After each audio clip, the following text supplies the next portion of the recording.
Hello there, I'm Eva Pilgrim. Thanks for streaming with us. Week 3 of testimony in the Sean Diddy Combs trial, starting with the music mogul's former assistant, Capricorn Clark, taking the stand.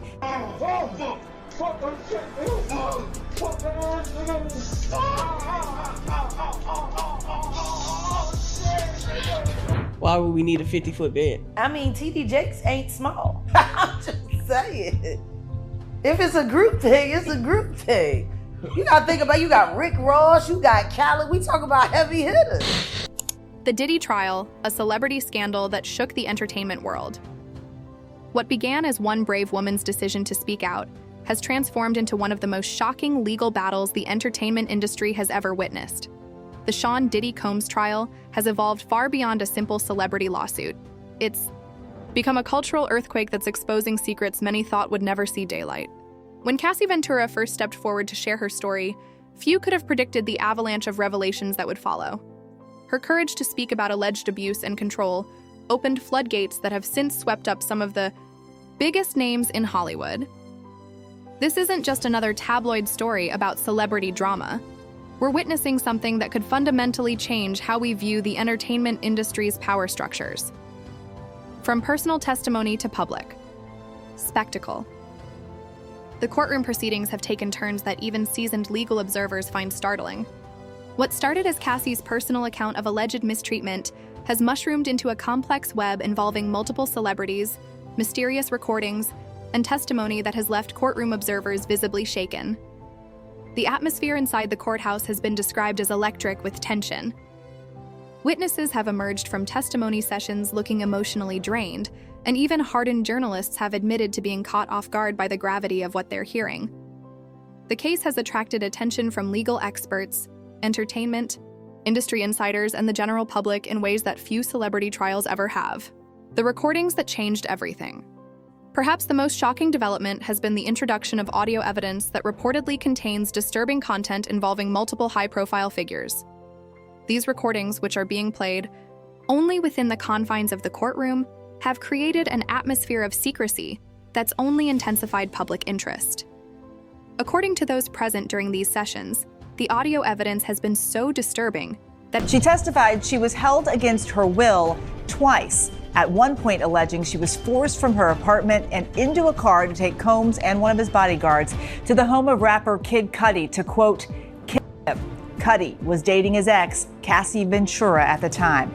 Clark also claimed Combs threatened to kill Ventura if she didn't convince Kid Cudi not to tell police that Combs was allegedly involved with a break-in at his house.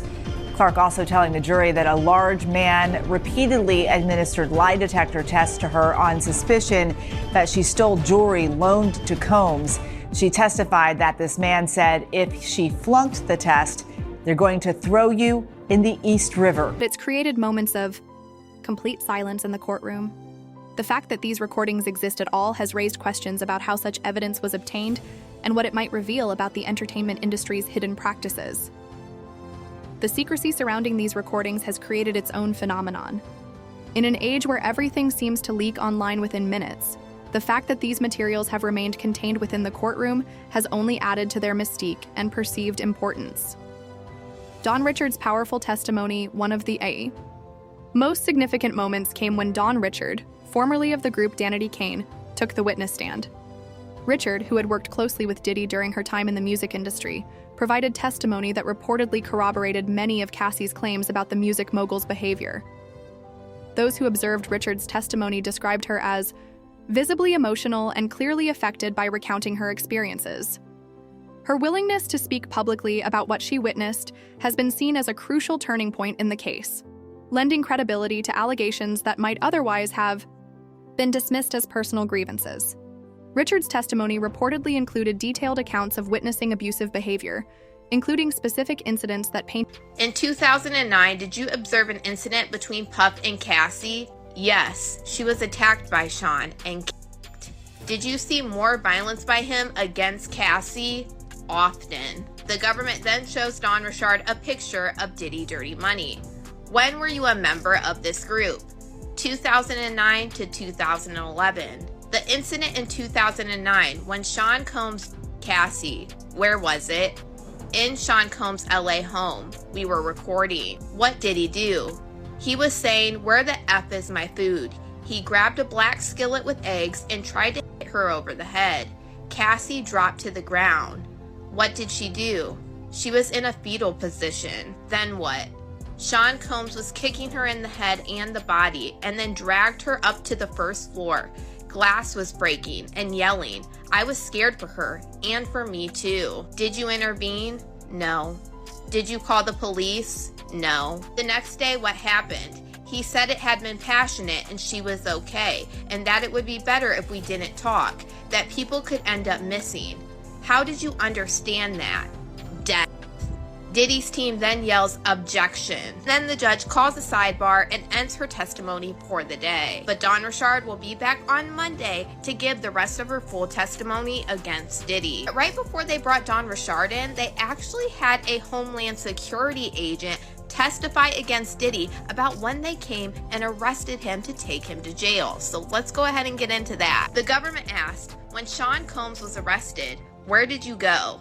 The Park Hyatt Hotel, room 2115, where he was staying. They show a picture to the jury of his hotel suite, and what did you do? We assigned a letter to each room and began to search. What was your role? I took photographs of items and then signed them on the 6051 form. What was found in the closet? They then show a picture to the jury, and it was plastic bags full of Johnson & Johnson baby oil and Astroglide bottle. Did a picture of a pattern of control and intimidation. Her insider perspective as someone who worked within Diddy's organization has provided the court with a view into the allegedly toxic environment that existed behind the scenes. The ripple effect on celebrity culture. The trial's impact. What you're saying reaches the ears of Will Smith, and he needs to get at least, if there's smoke, there's fire, let me grab a fan. Number one, as far as Will Smith is concerned, until he does right by all of those children that were harmed and corrupted while in his care. Children that grew up to be men. Boys like Bashir Gray.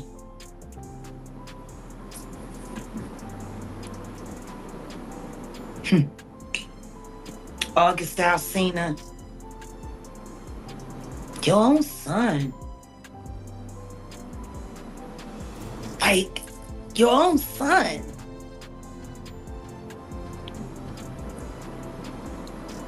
Do people forget about that voice clip that I played from Brother Belial? Hey. Has anybody seen Belial? Come on. I asked him, didn't I ask for him last? Come on. Where's Belial? Is he missing with Cuba? Have they all moved to Bali with Russell Simmons and Kevin Lyles?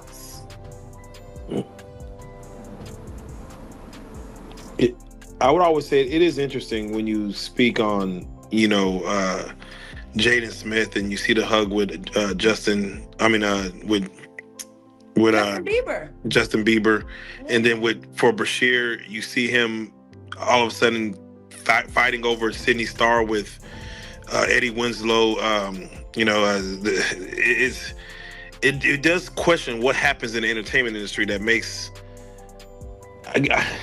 someone go into just being very close with men on men contact. It's interesting, I'll say the least. You want to know the thing that bothers me most about Bashir Gray?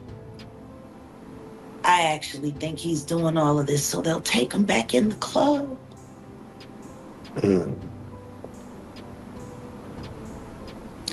And they're not. They're gonna keep gaslighting you and playing with you, promising you one thing or another. Has extended far beyond the courtroom, creating shockwaves throughout the entertainment industry. When Will Smith's name was mentioned in connection with the audio evidence, it triggered a social media frenzy that demonstrated just how invested the public has become in this case. Smith's attempts to distance himself from the allegation. Jada was the woman that everybody wanted, and Will needed that validation to have that type of woman. You saw her say that Will Smith had. I am saying to you, if a woman is used to something the size of a baby leg and you come in with a pinky toe, there's nothing you can do to please her. You can buy her 80 cars, you can get her 80 private jets. If she's itching for that baby leg, she want that baby leg. You can beat a person so much that they fall into submission. And who needs enemies when they got friends like you? Oh, I could tell you what goes on the inside. Everybody else is just speculation.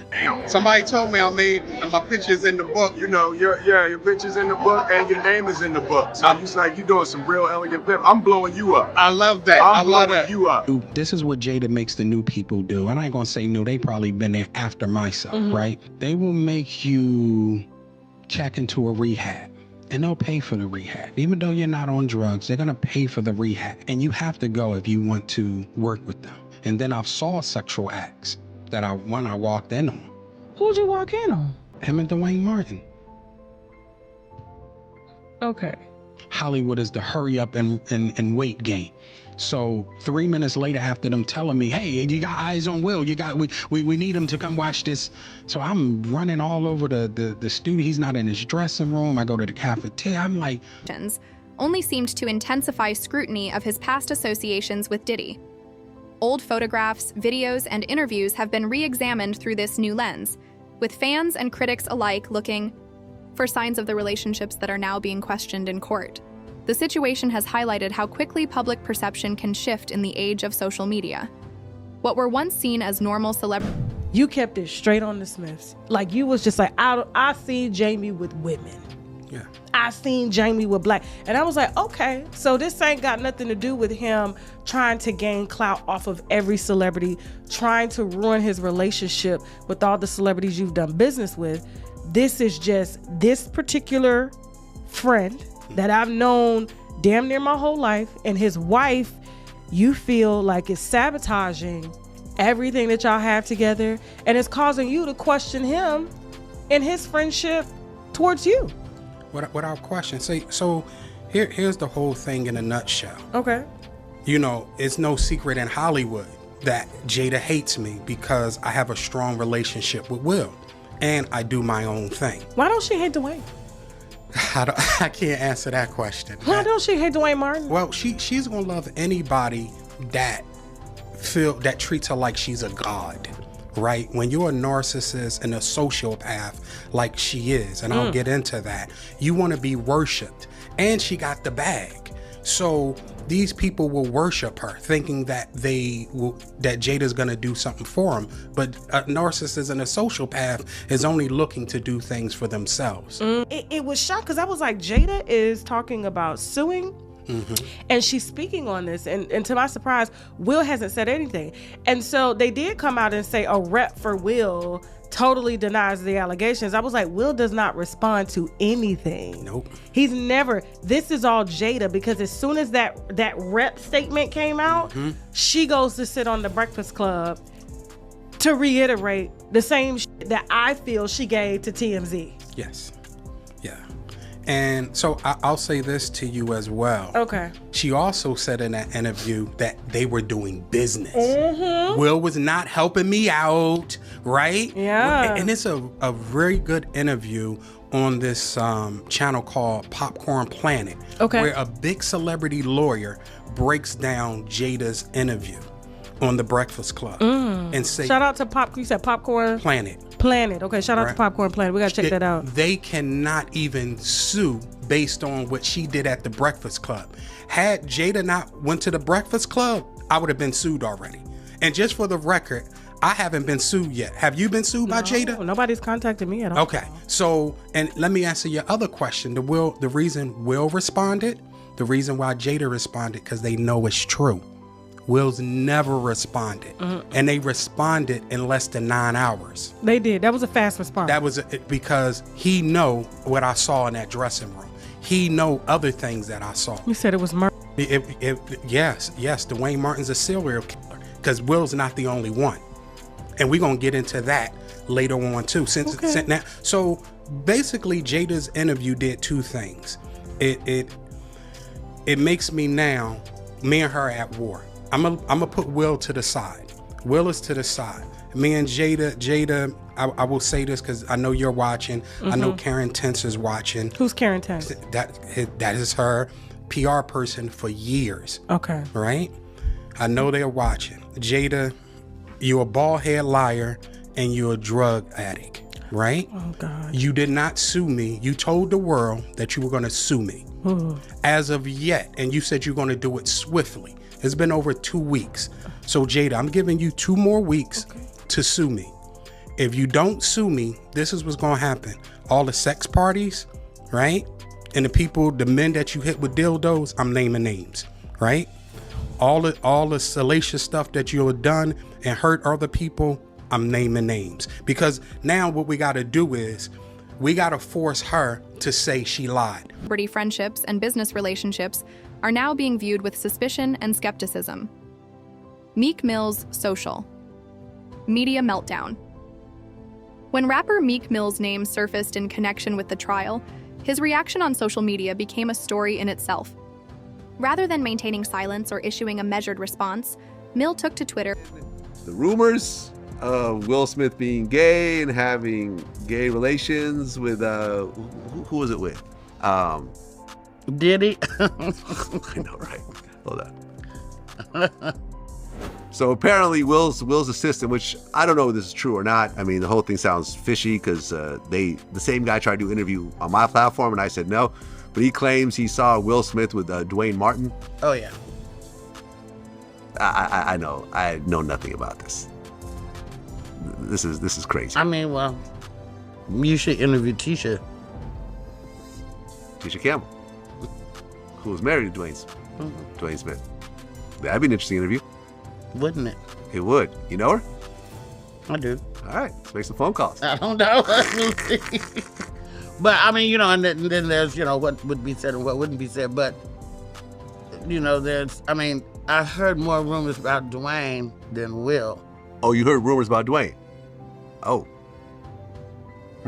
I heard some rumors about Will and Jada, which I won't mention because I'll get sued. With a series of defensive posts that many interpreted as confirming rather than denying the allegations. Mill's online behavior has become a... Whereas that he's dressing like, he dressing the same he dressing like Diddy? Hugged up with Diddy?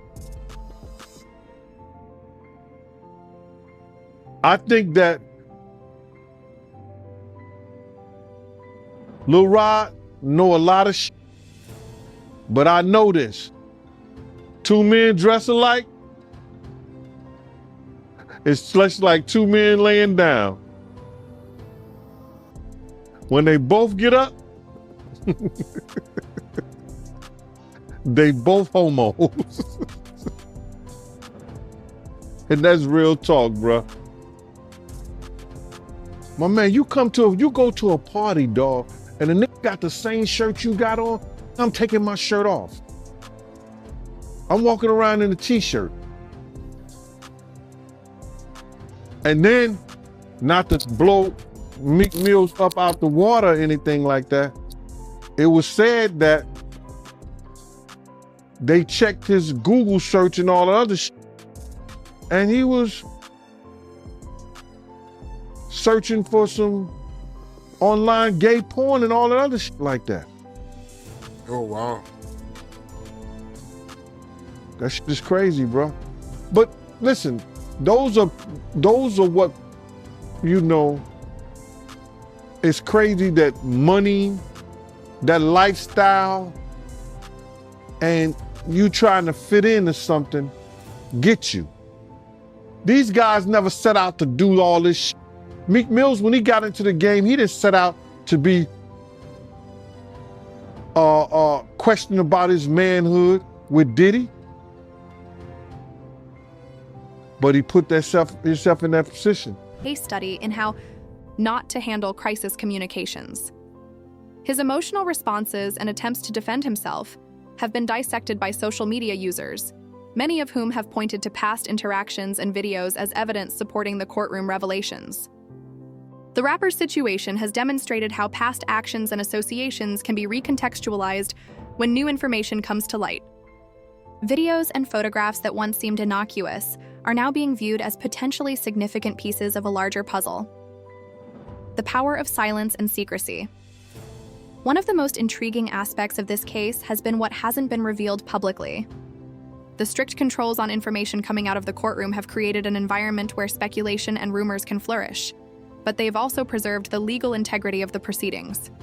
This approach has created a unique dynamic where the most significant revelations are happening away from public view, in stark contrast to many high-profile... Hey, what's up, King Son?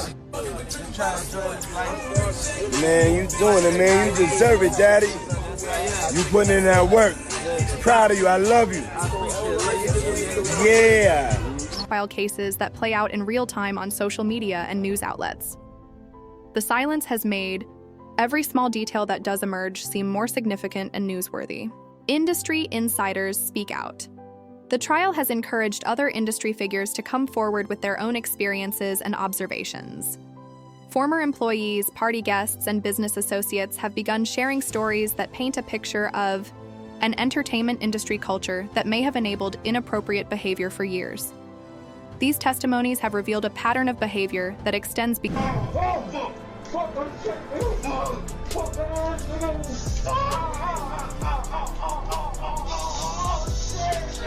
beyond any single incident or relationship. They've described an environment where power dynamics were allegedly used to maintain control and silence, and where loyalty was expected regardless of what witnesses might have observed. The broader implications. What makes this case so significant? How you feel about these rumors surrounding, Diddy and TD Jakes?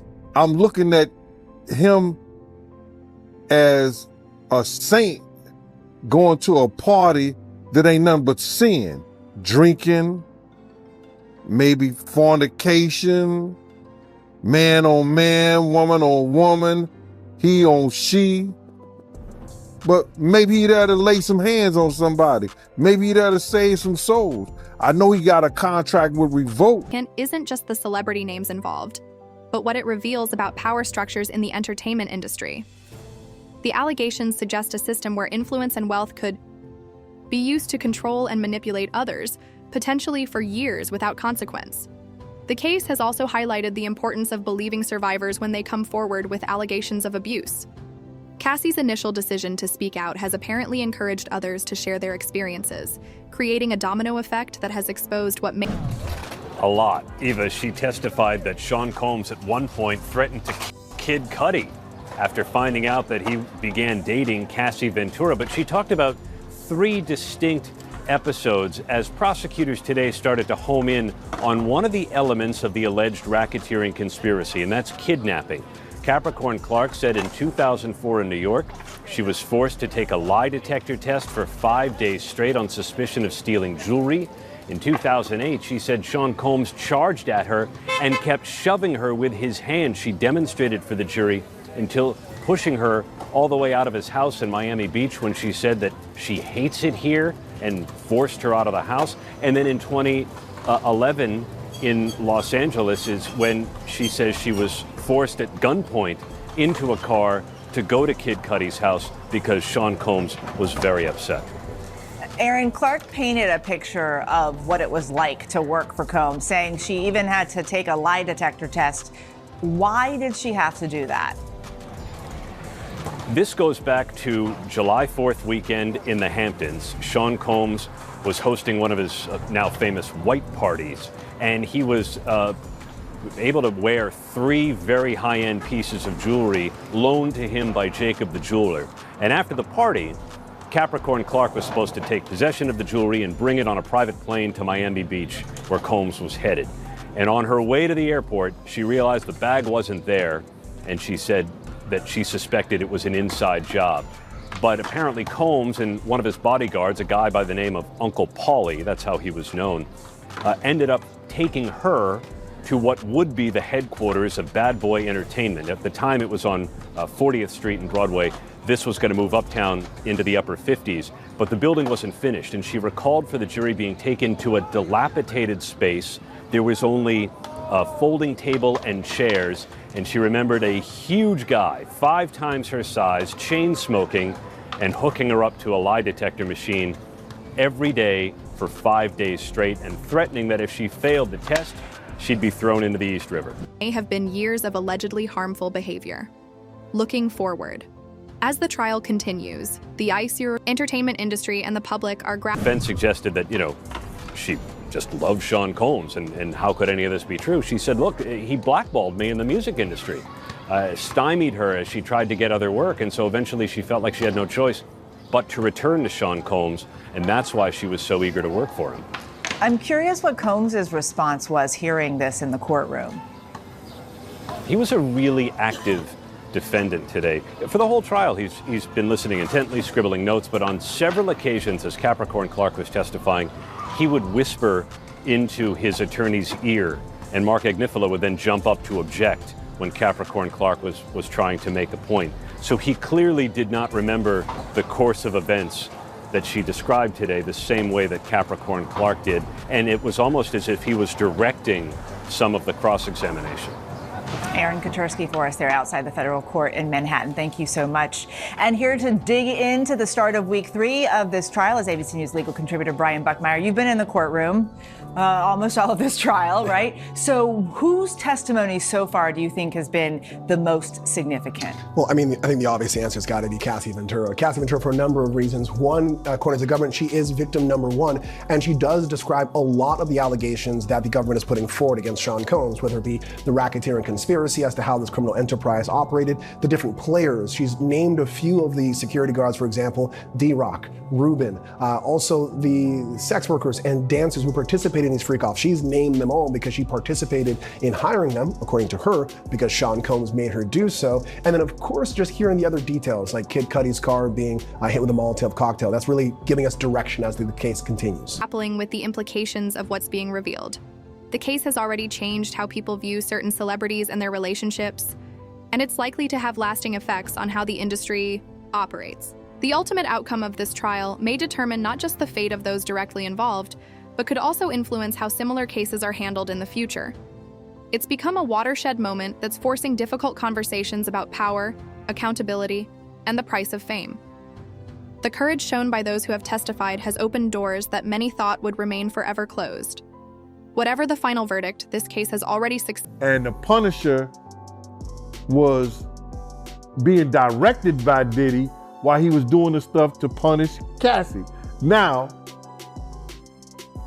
he could not look at Diddy, and as they go on in that whole scene and stuff like that, Diddy gets mad at him because Diddy tried to look him in the eye, or he tried to look Diddy in the eye or something like that when he was doing Cassie and Cassie was doing Diddy. It was some crazy stuff like that, man. But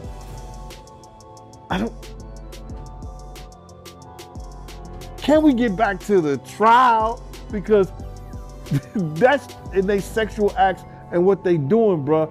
All this is so perverted, and people, I don't know if they really want to hear that, and if they do want to hear that, bruh, it's just crazy to me, because here it is that this mind that he has and this perverted mind that he do all this shit. I'm trying to wonder where this kid get this shit from. Is this some kind of learned behavior when he was a kid? Because you know his mama used to have those sex parties. His mama used to have those, and he used to see this shit and see some of this stuff. So is this him acting out his childhood fantasies that he saw back when he was a kid, or what? I don't know, bruh.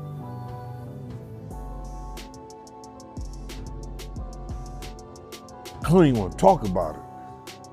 Succeeded in exposing truths that have apparently been hidden for far too long, and it's given a voice to those who previously felt they had no power to speak out against influential figures in the entertainment world. The Hollywood scandal. That won't go away for many years. Whispers have circulated about questionable activities happening behind closed doors in the entertainment industry. People have long suspected that certain powerful figures were involved in behavior that crossed ethical lines.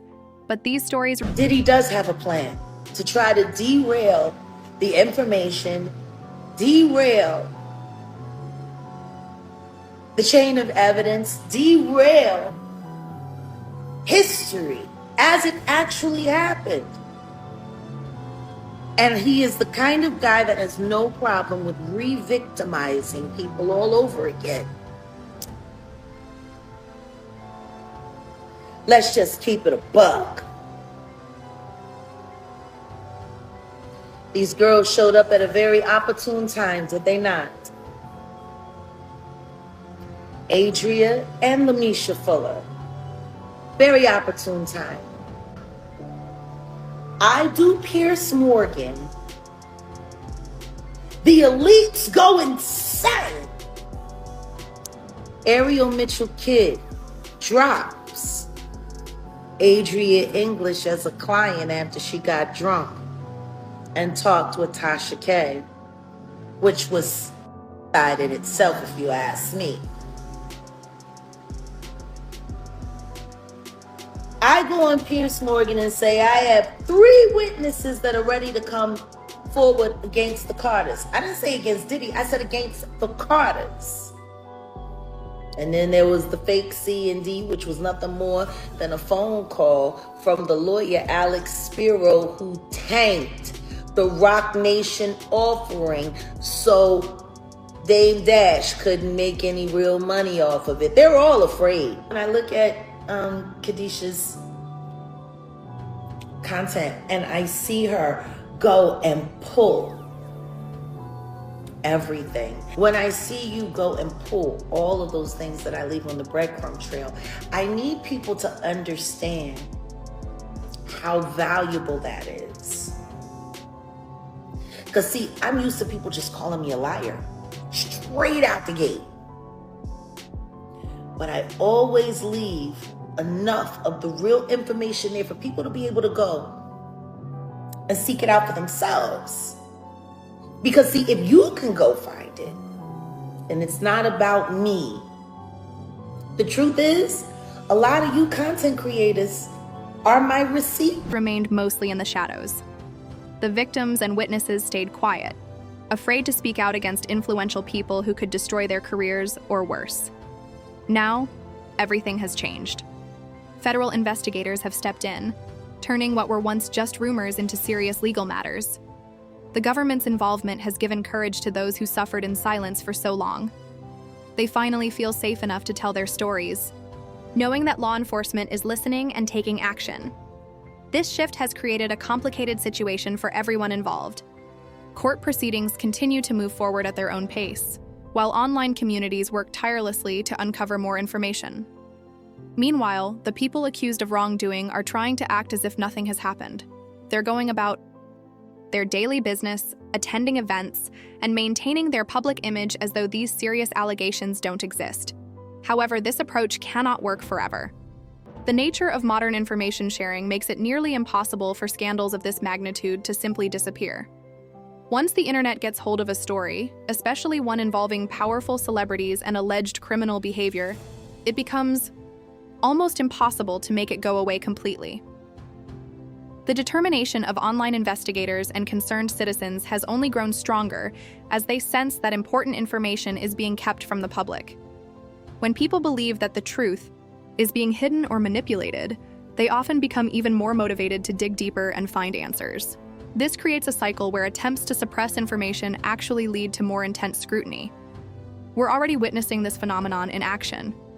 More individuals who have previously hinted at knowledge of inappropriate behavior are now coming forward with additional details. These people have been talking about problematic patterns for years, but they're now willing to be more specific and direct in their accusations. The potential release of certain recorded materials could have devastating consequences that extend far beyond just one person's reputation. If such evidence exists and eventually becomes public, it might reveal a much larger network of questionable activities within the entertainment industry. This could expose systemic problems that have been hidden for decades, involving multiple high-profile individuals who thought they were protected by their status and connections. For now, the main strategy appears to be damage control. Those at the center of these allegations seem to be working hard to limit how much harmful information reaches the public. They're likely employing teams of lawyers, public relations experts, and other professionals to help manage the crisis and protect their interests. According to some observers, including outspoken critic Jaguar Wright, there's a deliberate plan in place to disrupt the flow of information. This strategy allegedly involves interfering with evidence, confusing the timeline of events, and challenging the credibility of witnesses and victims. Wright suggests that those involved have no moral reservations about causing additional harm to people who have already suffered if it serves their purposes. The timing of certain developments has raised questions about whether some aspects of this story are being orchestrated. When key figures emerged to give interviews or make statements, some people wondered if their appearance was coordinated to serve specific interests rather than simply seeking justice or truth. Several high-profile media appearances have added fuel to these suspicions. Television interviews on major networks brought widespread attention to the allegations, but they also raised questions about the motivations behind these public statements.